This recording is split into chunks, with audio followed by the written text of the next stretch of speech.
তোর লাইগা রে বন্ধু, তোর লাইগা রে আমার অন্তর জোর মনে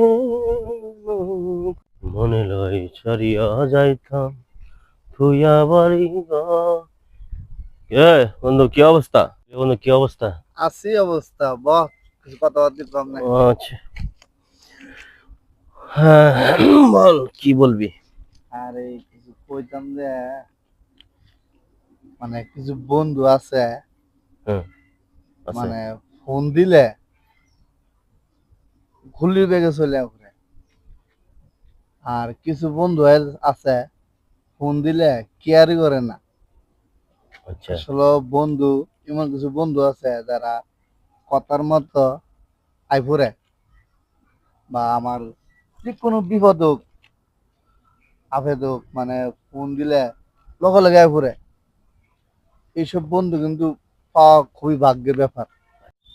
তুই যা বলতেছস আমি বুঝতে পারছি। কথাটা হলো এটা, বন্ধু বন্ধুত্ব মতো যদি থাকে, রাতে 2টা না 3টা নাই, বিপদে পড়লে এক বন্ধু বিপদে পড়লে ফোন দিলে দৌড় ফেরায় পড়বো। আইফুরে এইটা এটাই দিয়ে বোঝাতে চাইছি। জি জি কিন্তু এরকম পাইতে অনেক টাফ। কেননা অনেক যুগটুই অন্যরকম হয়েছে গা। যেমন তুই তোর বন্ধুর লগে তুই এরকম ক্লোজ হইছস, আরেকজন আয়া ঢুকবো, ঢোয়ার পরে তোর সাথে দ্বন্দ্ব লাগাই দিয়া বন্ধুত্ব নষ্ট করতে চাইবে। বাস্তব কথা এটা, বুঝছ না?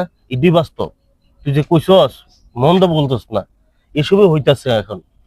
যাই হোক, আমরা যেমন আছি বন্ধুত্ব এভাবেই থাকতাম চাই। কারো কথা কোনো কানে ধরবো না বা শুনবো না, না শুনা আমরা চলা আমরা শুনবো। বুঝতে পারছি? এইটুই কথা বন্ধু। তা যাই, হ্যাঁ আমি একটু বাজার যাই। হ্যাঁ আচ্ছা, জায়গা, হ্যাঁ বুঝছি ঠিক আছে। আসলে বন্ধুত্ব কি কি জিনিস বুঝছি। আচ্ছা ঠিক আছে, তে বন্ধু ভালো থাকিস। হ্যাঁ আচ্ছা।